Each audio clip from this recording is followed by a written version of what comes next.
Pimpinan DPR RI akan memprioritaskan legislasi yang berkualitas sehingga berguna untuk bangsa dan negara daripada mengejar jumlah produk legislasi. Anggota DPR RI periode 2019-2024 mendorong peran sektor real dalam meningkatkan perekonomian di daerah, termasuk untuk mendukung dan mensukseskan program pemindahan ibu kota negara. Anggota DPR RI terpilih diharapkan mampu memenuhi aspirasi masyarakat sehingga DPR RI dapat menjadi lembaga yang lebih amanah dan adil.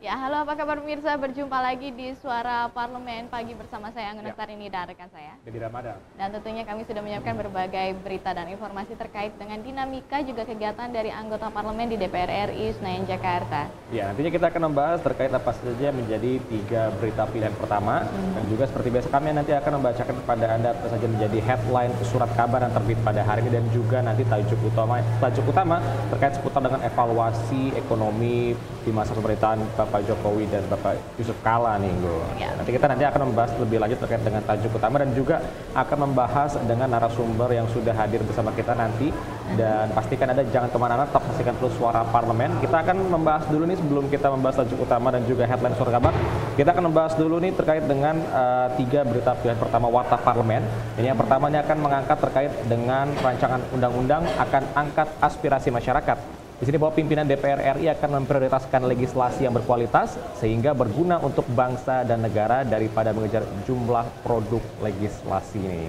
Nah, Ketua DPR RI periode 2019-2024 Puan Maharani mengatakan di sini DPR akan mengutamakan undang-undang yang mempunyai kualitas dan bermanfaat secara langsung terhadap masyarakat daripada hanya mengejar jumlah undang-undang yang diselenggarakan.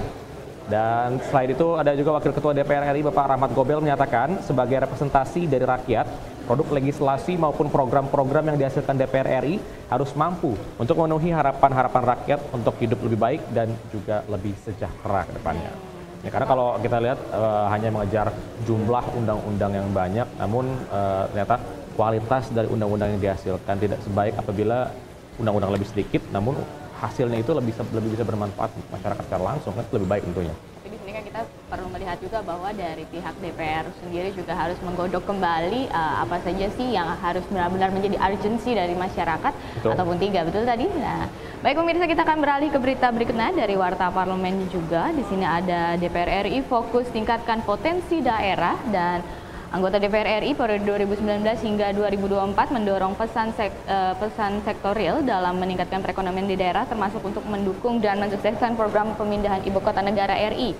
Anggota DPR RI Rofik Hananto menyatakan ingin lebih memaksimalkan potensi yang ada di daerah pemilihan seperti sektor pertanian, perkebunan, industri kreatif, dan UMKM. Dan di sisi lain juga ada tanggapan dari anggota DPR RI dari bahwa yaitu Bapak Willy Yosep mengatakan mengajak seluruh pihak mendukung rencana pemerintah memindahkan ibu kota negara ke Kalimantan Timur mengingat program tersebut memiliki visi besar yang di mana melakukan pemerataan pembangunan dan perekonomian di Indonesia. Ya, ini terkait dengan untuk peningkatan peran sektorial. Namun sebelum itu kita saksikan dulu Warta Parlemen berikut ini, pemirsa.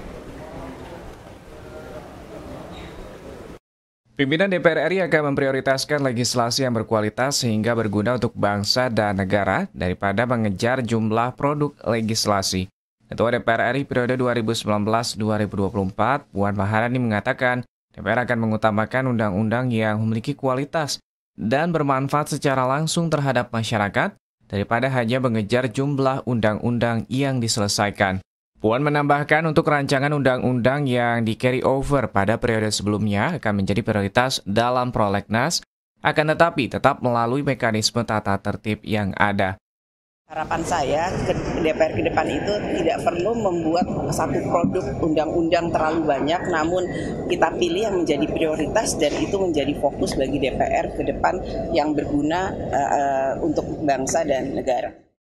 Wakil Ketua DPR RI Rahmat Gobel menyatakan sebagai representasi dari rakyat, Produk legislasi maupun program-program yang dihasilkan DPR RI harus mampu memenuhi harapan-harapan rakyat untuk hidup lebih baik dan sejahtera. Untuk itu, ke depan Rahmat melihat urgensi wakil rakyat untuk turun langsung ke publik dan menjelaskan maksud dari sebuah undang-undang untuk menghindari kesalahpahaman dalam menafsirkan suatu peraturan.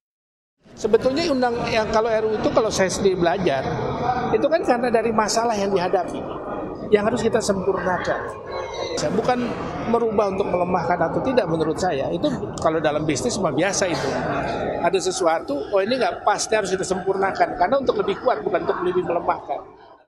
Tim Liputan TVR Parlemen melaporkan.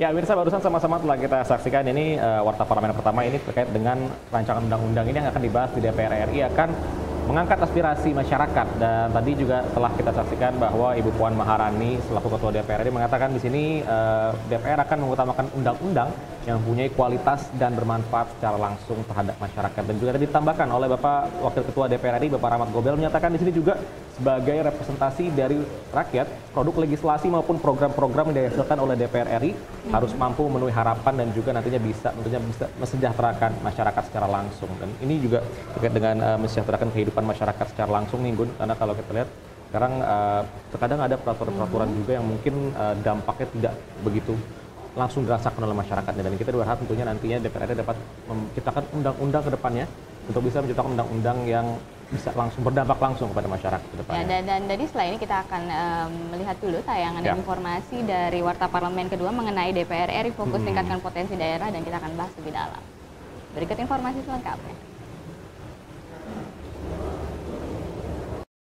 Anggota DPR RI periode 2019-2024 mendorong peran sektor real dalam meningkatkan perekonomian di daerah, termasuk untuk mendukung dan mensukseskan program pemindahan ibu kota negara. Ditemui usai rapat paripurna pelantikan anggota DPR RI periode 2019-2024 di Gedung Nusantara DPR RI Jakarta baru-baru ini, anggota DPR RI Rofik Hananto menyatakan ingin lebih memaksimalkan potensi yang ada di daerah pemilihan seperti sektor pertanian, perkebunan, industri kreatif, dan UMKM. Berbagai aspirasi yang diterima dari masyarakat akan menjadi bagian dari proses pembangunan di Indonesia untuk 5 tahun ke depan. Sebagai anggota DPR yang baru, Rofik berjanji akan berupaya mampu memberikan kontribusi dalam meningkatkan kesejahteraan masyarakat.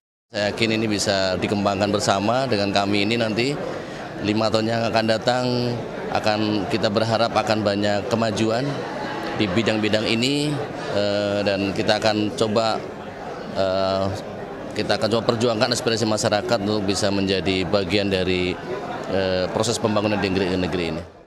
Sementara itu, anggota DPR RI Willy Yosef mengajak seluruh pihak mendukung rencana pemerintah memindahkan ibu kota negara ke Kalimantan Timur, mengingat program tersebut memiliki visi besar untuk melakukan pemerataan pembangunan dan perekonomian di Indonesia. DPR dan pemerintah diharapkan bisa menjalin koordinasi dan komunikasi yang baik untuk bersama-sama merumuskan mekanisme dan kebijakan dalam proses pemindahan ibu kota negara.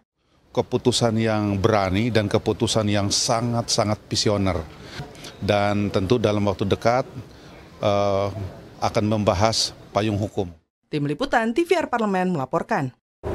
Dan di sini memang ada komentar dari anggota DPR RI Rofik Hananto, di mana ia ingin lebih memaksimalkan potensi yang ada di daerah pemilihan seperti sektor pertanian, perkebunan, industri kreatif, dan UMKM.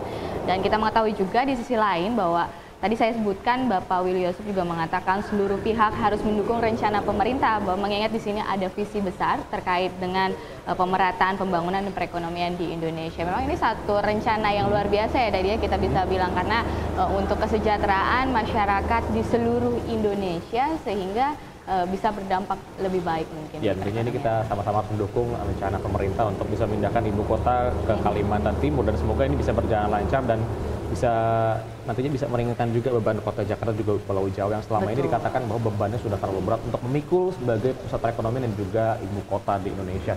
Kita beralih ke berita selanjutnya ini dari DPR RI periode 2019-2024 diharapkan lebih amanah dan adil. Anggota DPR RI periode 2019-2024 diharapkan mampu memenuhi aspirasi masyarakat sehingga DPR RI dapat menjadi lembaga yang lebih amanah dan juga adil. Dan berikut laporan selengkapnya pemirsa. Anggota DPR RI terpilih diharapkan mampu memenuhi aspirasi masyarakat sehingga DPR RI dapat menjadi lembaga yang lebih amanah dan adil. Anggota DPR RI periode 2019-2024, Teti Rohatiningsih berkomitmen akan menjalankan amanat rakyat, yakni dengan menghimpun dan mengakomodasi seluruh aspirasi masyarakat. Teti juga akan bekerja secara optimal dalam membahas rancangan undang-undang yang sempat tertunda pada periode sebelumnya dengan lebih transparan dan melibatkan masyarakat Indonesia. Jadi saya mempunyai visi misi saya mewakili masyarakat untuk memberikan aspirasi, memberikan masukan pada senior-senior yang ada di fraksi kami untuk tetap memperhatikan kepentingan masyarakat secara luas untuk menuju Indonesia sejahtera, Indonesia yang unggul, Indonesia yang maju. Gubernur Daerah Istimewa Yogyakarta Sri Sultan Hamengkubuwono berpesan kepada anggota DPR RI terpilih untuk dapat menjalankan dan menyerap aspirasi masyarakat, sehingga masyarakat tidak akan merasa salah dalam memilih wakilnya di DPR RI. Di satu pihak bisa membangun komunikasi yang baik dengan pemerintah di daerah, baik di provinsi maupun kabupaten kota, tapi juga bagaimana bisa memberikan kontribusi maksimal sebagai anggota DPR RI untuk nasional. Karena bagaimanapun mereka seperti yang selama ini kita canangkan bagaimana dari Yogyakarta untuk Indonesia. Sehingga kontribusi yang maksimal. Andri, TVR Parlemen, laporkan. Ya, tentunya di sini kita berharap anggota DPRD periode 2019-2024 dapat lebih memberikan kinerja yang lebih baik dibandingkan dengan periode-periode sebelumnya yang telah berlalu. Dan kita tentunya di sini melihat anggota DPR RI periode 2019-2024, Teti Rohatiningsih, yang berkomitmen bahwa akan menjalankan amanat rakyat, yakni dengan menghimpun dan mengakomodasi seluruh aspirasi dari masyarakat. Dan juga di sini di lain hal Gubernur Daerah Istimewa Yogyakarta Sri Sultan Hamengkubuwono berpesan kepada anggota DPR RI periode 2019-2024 untuk dapat menjalankan dan menyerap aspirasi masyarakat sehingga masyarakat tidak akan merasa salah dalam memilih wakilnya di DPR RI. Lebih pada ke menyisapkan amanat dari masyarakat bahwa dari masing-masing masyarakat juga punya harapan di periode yang baru ini ya. Periode baru, sesuatu yang baru, tentu harapan yang baru dari ke depannya. Tentunya semangat yang baru dan juga nanti kita mengharapkan hasil yang baru dan juga lebih baik dari sebelumnya. Pemirsa, nanti kita akan kembali lagi untuk membahas headline surat kabar yang terbit pada hari ini. Jadi pastikan Anda jangan kemana-mana, tetap bersama kami dalam program Suara Parlemen.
Ya, pemirsa, kami akan membahas kepada Anda di segmen kali ini terkait dengan headline surat kabar yang terbit pada hari ini, pemirsa. Nanti kita akan ada dua surat kabar yang sudah kami siapkan akan membahas kepada Anda. Yang pertama dari Kompas dan juga Tempo. Di mana Kompas ini membahas terkait dengan situ hilang bencana datang, di mana memang sekarang semakin penuhnya Jakarta ini. Kenapa? Makanya Presiden Joko Widodo ingin merencanakan pemindahan ibu kota dari Jakarta dan Pulau Jawa ke Pulau Kalimantan, tepatnya di Kalimantan Timur. Karena kan memang sekarang resapan air sudah susah, juga masyarakat juga sudah semakin sesak di Jakarta dan perekonomian semua bertumpuk hanya di satu poin. Terlalu sesak lah di Jakarta ini ya. Betul. Akhirnya pertimbangan itu muncul. Walaupun kita sudah tahu dari pemerintahan yang sebelum-sebelumnya sudah ada perencanaan, mungkin realisasinya memang harus di tahunnya pemerintahan Bapak Jokowi. Dan semoga betul-betul dapat direalisasikan dan ini dapat membantu perekonomian dan juga kesejahteraan masyarakat Indonesia ke depannya. Pemirsa, kita akan membahas headline surat kabar selengkapnya setelah berikut ini, pemirsa.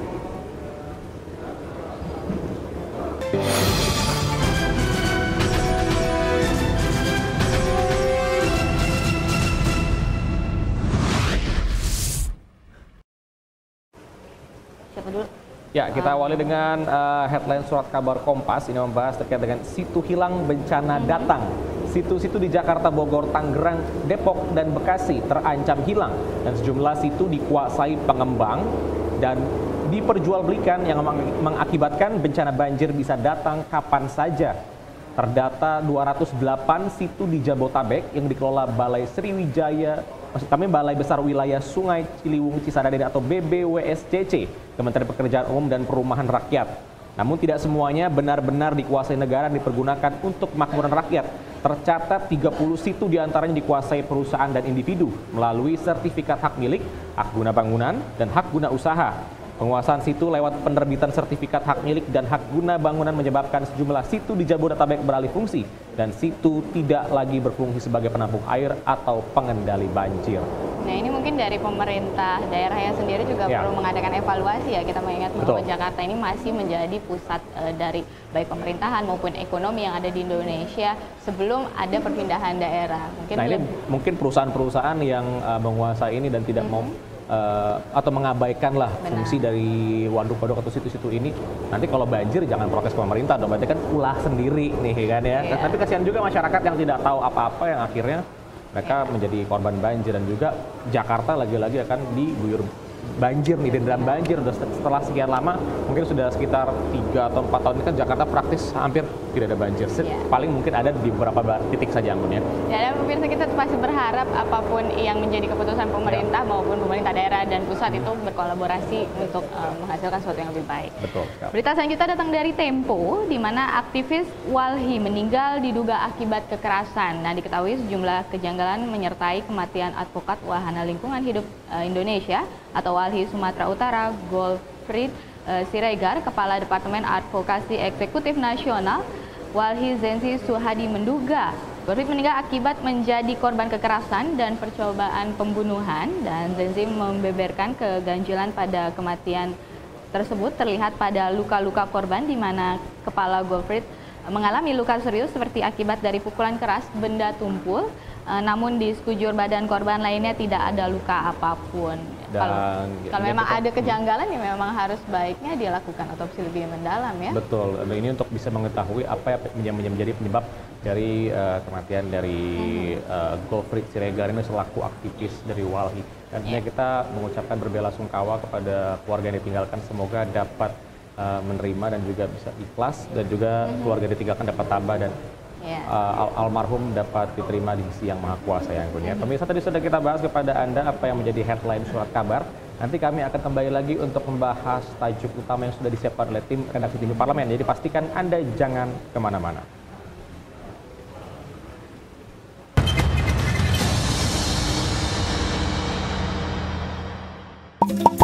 Mari berpartisipasi dalam penyusunan naskah akademik dan rancangan undang-undang. Saat ini, masyarakat dapat berpartisipasi menyampaikan aspirasinya terkait naskah akademik dan rancangan undang-undang yang sedang disusun di Pusat Perancangan Undang-Undang Badan Keahlian DPR RI melalui aplikasi Simas PUU. Bagaimana caranya? Simak sampai akhir ya.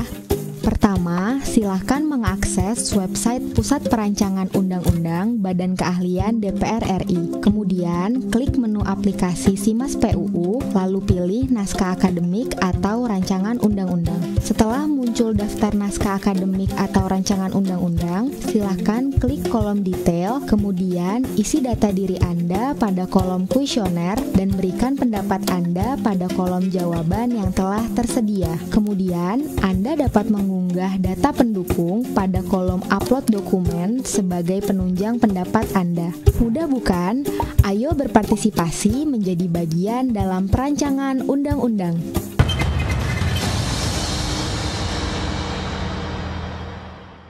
Ya, terima kasih pemirsa, masih di Suara Parlemen dan kita akan memasuki segmen tajuk membahas tentang evaluasi ekonomi masa pemerintahan Joko Widodo dan JK. Ya, memang kalau kita di sini nanti tanggal 20 Oktober 2019 mendatang, bahwa ini sudah genap 5 tahun pemerintahan Joko Widodo dan juga Bapak Yusuf Kala nih. Nah, kalau kita dari sisi perekonomian, ini ada beberapa indikator yang menunjukkan hasil cukup positif. Bahkan, namun masih banyak juga yang harus diperbaiki dan menjadi pekerjaan rumah bagi pemerintahan Jokowi di periode selanjutnya yang akan dimulai atau dilantik pada tanggal 20 Oktober 2019 nanti, pemirsa. Juga Presiden Jokowi sendiri telah menggelar sidang kabinet paripurna terakhir dalam periode kepemimpinan 2014-2019. Dan pembahasan utama dalam sidang kali ini adalah evaluasi pelaksanaan program kerja pemerintah yang tertuang dalam Rencana Pembangunan Jangka Menengah Nasional atau RPJMN 2014-2019 yang hasilnya sektor ekonomi disebut menjadi yang terberat dalam 5 tahun kepemimpinan Jokowi dibanding 4 sektor lainnya seperti pembangunan manusia, pembangunan sektor unggulan, pemerataan, serta sektor politik, hukum, pertahanan, dan keamanan. Ya, dan kita akan bahas lebih dalam setelah kita saksikan tajuk berikut ini.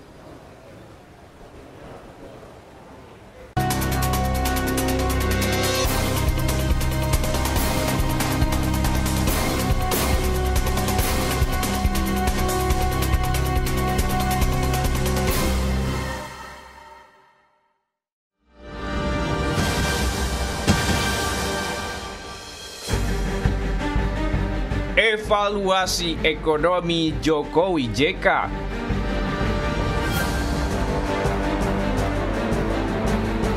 Dalam menilai sebuah keberhasilan program adalah dengan melihat target-target dalam perencanaannya. Apakah sudah tercapai atau belum? Begitupun dalam melihat keberhasilan dan kegagalan tim ekonomi Jokowi JK. Maka kita akan membandingkan dengan rencana pembangunan menengah nasional. Apakah sudah mencapai target atau belum?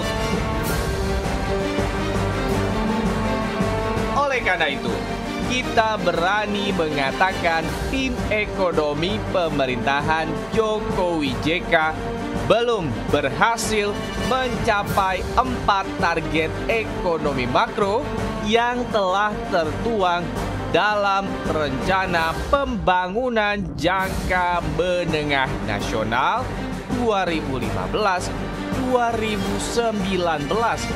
yang dapat diuraikan sebagai berikut.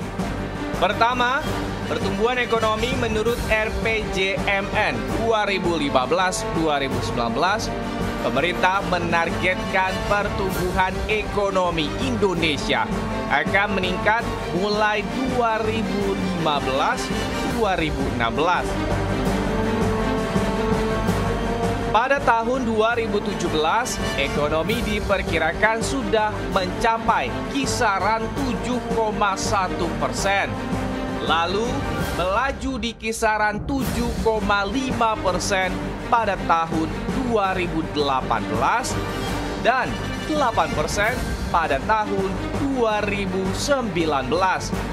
Namun, pada kenyataannya, ekonomi domestik hanya mampu melaju di angka 4,79% pada tahun 2015. Dan secara rata-rata, pertumbuhan ekonomi baru mencapai kisaran 5%. Bahkan, semester 1 tahun 2019, ekonomi Indonesia cuma tumbuh di kisaran 5,06%. Artinya, lebih rendah jika dibandingkan RPJMN 5 tahun sebelumnya, yang rata-rata mendekati angka 5,5 hingga 6%. Pertumbuhan ekonomi Indonesia pada periode 2010-2014 berhasil lebih baik dari periode 2015-2019 karena didukung oleh tingginya harga komoditas di pasar internasional. Hal tersebut membuat sumbangan ekonomi dari kegiatan ekspor cukup tinggi. Sedangkan pada Kabinet Jokowi JK, booming harga komoditas sudah berakhir dan akibatnya Indonesia tumbuh di kisaran 5%. Lebih rendah tetapi termasuk relatif tinggi untuk ekonomi sebesar Indonesia. Yang kedua, tingkat kemiskinan. Menurut data RPJMN tahun 2015-2019, tingkat kemiskinan ditargetkan menurun di kisaran 7 hingga 8% pada penghujung tahun 2019. Sedangkan kenyataannya, pada bulan Maret 2019, tingkat kemiskinan berada di angka 9,41%. Bahkan diperkirakan tingkat kemiskinan hanya akan mentok di kisaran 9,2% hingga akhir tahun. Ketiga, tingkat ketimpangan alias Gini Ratio. Pemerintah menargetkan Gini Ratio bisa mencapai 0,36 pada akhir tahun 2019. Sedangkan pada kenyataannya, Maret 2019 hanya mencapai 0,382. Memang masih jauh panggang dari api. Tetapi yang penting trennya sudah dibangun, yaitu menjauh atau lebih rendah. Keempat adalah indeks pembangunan manusia. Pemerintah dalam RPJM menargetkan IPM mencapai 76,3 pada tahun 2019. Namun kembali meleset. IPM hanya mampu mencapai angka 71,3 pada akhir 2018. Proyeksi pemerintah sendiri, IPM Indonesia hanya mencapai 72 pada tahun 2019. Pemerintah hanya mampu memenuhi target inflasi per September 2019, di mana angka inflasi berada di kisaran 3,39% per September 2019. Angka ini berada dalam target RPJMN 2015-2019 di kisaran 3,5 hingga 5%.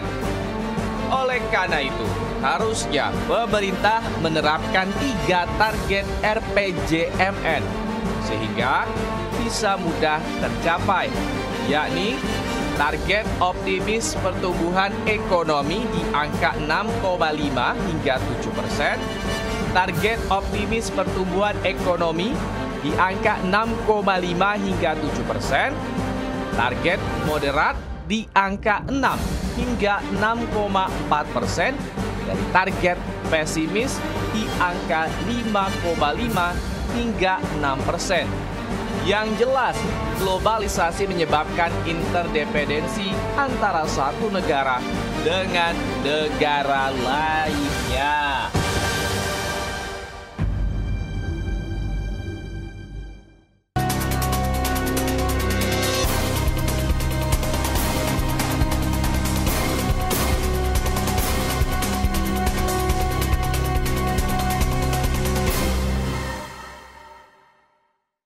Ya, terima kasih pemirsa, masih di Suara Parlemen dan kita masih membahas terkait dengan tajuk mengenai sektor ekonomi yang ada di masa pemerintahan Joko Widodo dan JK. Ya, saat ini kita bersama dengan Bapak Farouk Abdullah selaku pengamat ekonomi syariah. Selamat pagi, Pak. Ya, pagi. Sehat Pak, apa kabar? Baik, alhamdulillah. Iya, Gimana kabarnya? Baik-baik. Baik. Pak, ini kita di sini mau membahas terkait dengan evaluasi ekonomi di pemerintahan periode Bapak Jokowi JK, Pak. Bapak sendiri melihatnya gimana Pak selama 5 tahun terakhir ini Pak? Kalau kita lihat misalkan takarannya dari target yang dibuat sendiri ya oleh pemerintah administrasi Jokowi JK ini ya. Jadi kita lihat kan ada yang tercapai, ada yang tidak tercapai gitu kan. Yang tercapai itu diantaranya tuh inflasi ya, yang penyataan dari Bappenas ya. Inflasi lalu sekitar 3-4% ya. Walaupun sebetulnya kita hanya kalau secara regional itu kita hanya masuk ke rata-rata regional. Jadi sebelumnya itu kita tinggi gitu kan. Nah, jadinya dengan ini kita masuklah yang regional juga kurang lebih seperti itu. Tapi kan kalau negara-negara yang lebih maju tentunya dia lebih kecil lagi ya. Inflasinya tuh ada yang 2, 1 gitu kan. Nah, tapi itu taruhlah ya. 1 ada capaian di situ. Lalu diklaim juga masalah kemiskinan ya. Nah, kita masuk single digit sekarang. Nah, walaupun sebetulnya masalah kemiskinan ini pun bisa dikaji lebih jauh ya. Nah, ini kita kan 9%, katanya pertama ini dalam sejarah sekarang nih kita nih kemiskinan kita. Tapi persoalannya yang saya sering kritisi, saya pernah mengeluarkan siaran pers ya sebelumnya terkait ini, lembaga kajian saya adalah batas minimum kemiskinan itu yang terlalu kecil ya. Nah, di kota misalkan 400.000 ya, di Jakarta 400.000 lebih lah ya, 430 something. Nah itu kan menurut saya kita nggak manusiawi ya. Dalam artian 430.000 sekarang orang makan sehari aja. Dia makan nasi di warteg ya 10.000, sebulan udah 300.000 ya. Itu makan masa sekali gitu kan. Belum kebutuhan-kebutuhan yang lain gitu kan. Nah, mungkin kalau kita harus tingkatkan, kalau pakai World Bank itu kan $2 per hari. $2 itu sekitar berapa ya? 28.000 ya. Nah, berarti kan kali 30 sekitar berapa tuh? 28 hampir 700.000 gitu kan. 680.000. Nah, segitu aja sebetulnya juga standar itu juga belum cukup ya. Nah, tetapi itu pun akan meningkatkan kemiskinan kita kan. Nah, kalau saya melihat harusnya kita lebih berani melihat realitas. Ada istilahnya dalam manajemen to confront the brutal reality.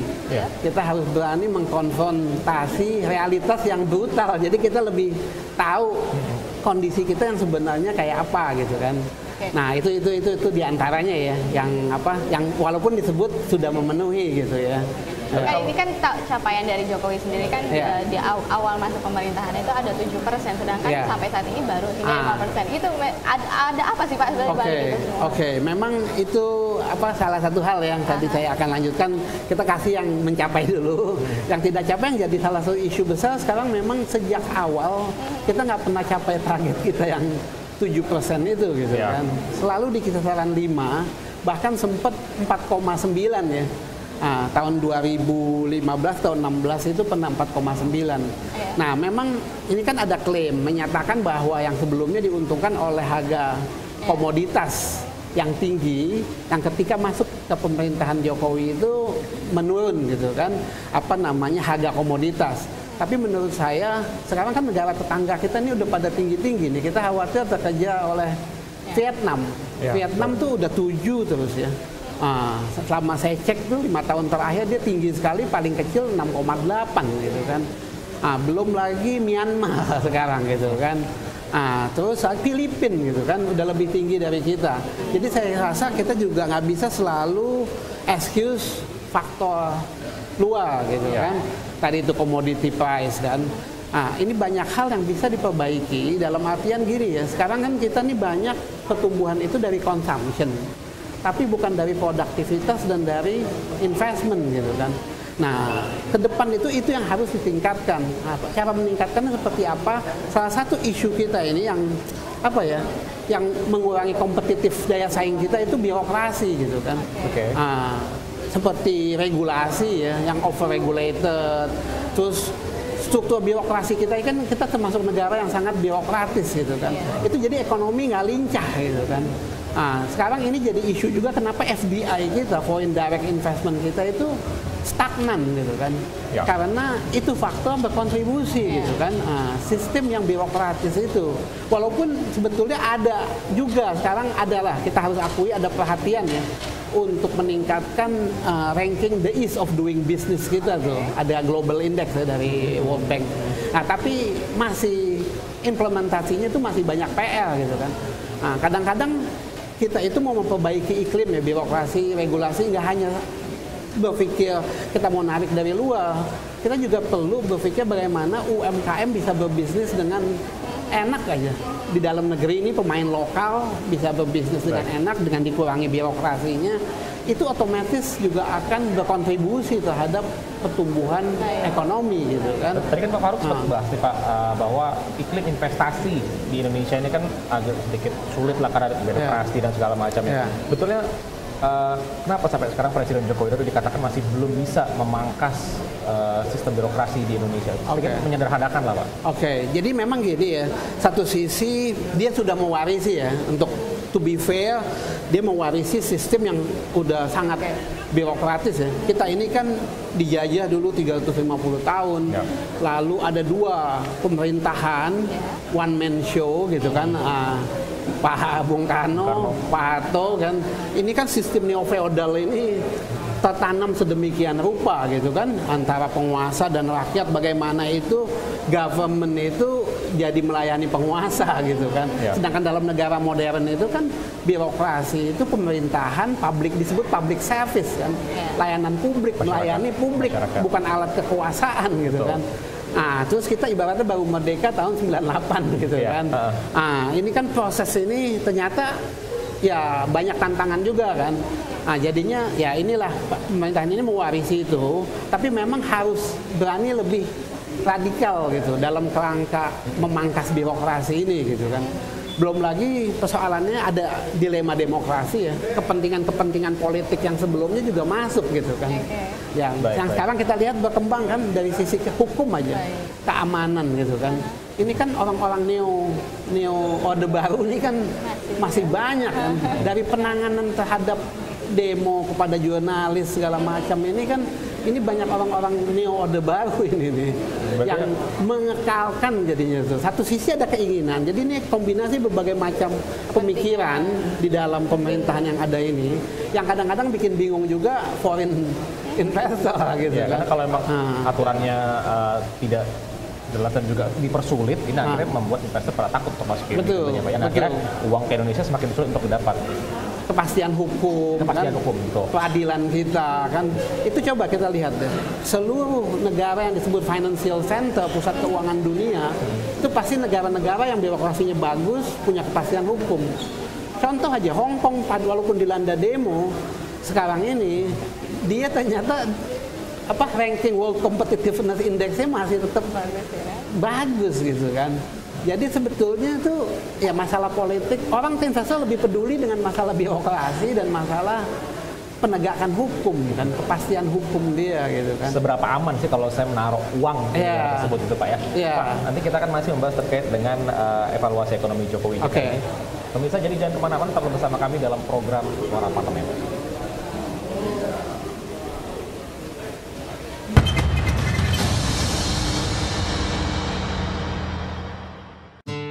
Mari lapor LHK-ASN.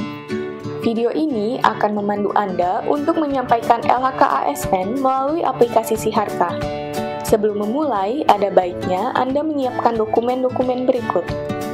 Silakan mengakses siharka.menpan.go.id untuk membuka aplikasi Siharka. Lalu, login dengan username dan password Anda.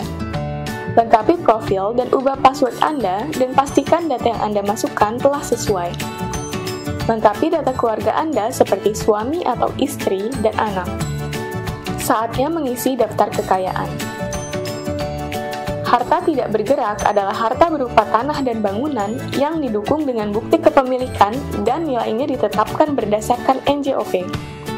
Harta bergerak adalah harta selain tanah dan bangunan seperti kendaraan bermotor, perabotan rumah tangga, perhiasan, dan lain-lain dengan nilai berupa harga perolehan atau harga taksiran. Surat berharga adalah harta berupa surat berharga seperti saham, reksadana, dan sebagainya yang dinilai berdasarkan harga perolehan. Uang tunai, deposito, giro, tabungan, dan kas lainnya dicatat sesuai nilai yang tertera pada dokumen. Piutang adalah barang atau uang yang akan diterima di masa yang akan datang berdasarkan kesepakatan. Dan hutang adalah pinjaman yang diterima oleh ASN pelapor maupun suami atau istri dan tanggungan lainnya dari pihak lain yang pembayarannya menjadi tanggung jawab ASN pelapor. Penghasilan yang wajib dilaporkan pada LHK-ASN adalah penghasilan dari jabatan, penghasilan dari profesi atau keahlian, penghasilan dari usaha lainnya, penghasilan dari hibah atau lainnya, penghasilan dari istri atau suami yang bekerja. Sedangkan pengeluaran yang dicatat adalah perkiraan pengeluaran rumah tangga dan rutin lainnya, seperti listrik, air, transportasi, dan biaya hidup lainnya, serta pengeluaran untuk rekreasi, asuransi, biaya pengobatan, dan sebagainya. Anda telah menyelesaikan pengisian LHK-ASN. Anda dapat memilih kirim ke inspektorat jika laporan telah sesuai, atau memilih edit jika masih perlu dilakukan perbaikan.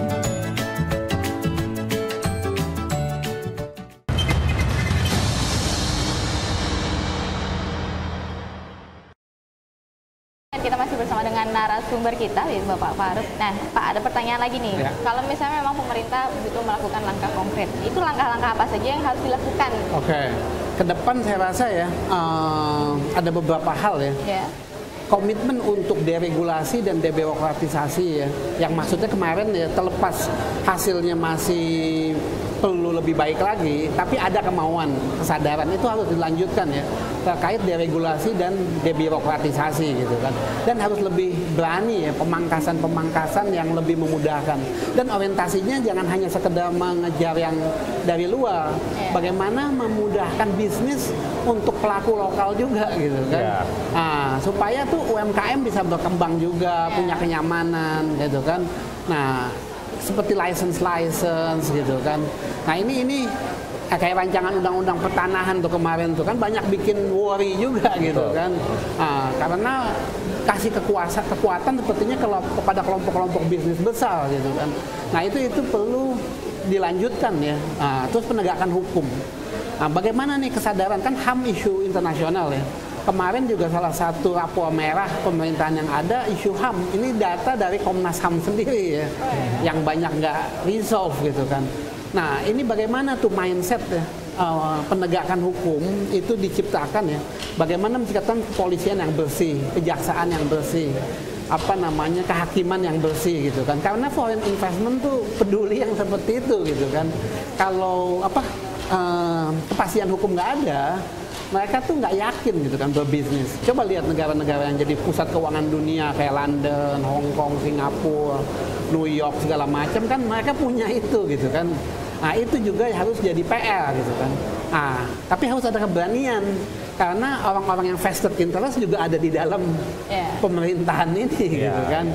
Nah itu diantaranya ya. Infrastruktur saya rasa harus dilanjutkan karena nyatanya juga ada infrastruktur belum mencapai target ya, seperti pelabuhan, rel kereta api gitu kan. Itu pakai pendekatan RPJMN sendiri gitu kan. Jadi itu harus dilanjutkan lah. Intinya untuk meningkatkan iklim investasi Indonesia ini tentunya sangat diperlukan untuk bisa membangun Indonesia ke depannya. Selama 5 tahun ke depan berarti harus membangun iklim investasi Indonesia ya, melalui dari penyadaran birokrasi tadi seperti bilang dan juga penegakan hukum, kepastian hukum ya. Baik Pak Faruk, terima kasih banyak Pak sudah hadir di Suara Parlemen. Terima kasih banyak. Sama-sama nanti ngobrol lagi Pak ya. Baik pemirsa, tadi sudah kita bahas bersama dengan narasumber terkait dengan evaluasi ekonomi pemerintahan Jokowi JK, dan berakhirlah sudah rangkaian acara Suara Parlemen edisi hari ini. Saya Dadi Ramadan dan juga rekan saya Anggun Oktarini beserta seluruh kru yang bertugas mengucapkan terima kasih telah menyaksikan dan sampai jumpa. Terima kasih banyak Bapak.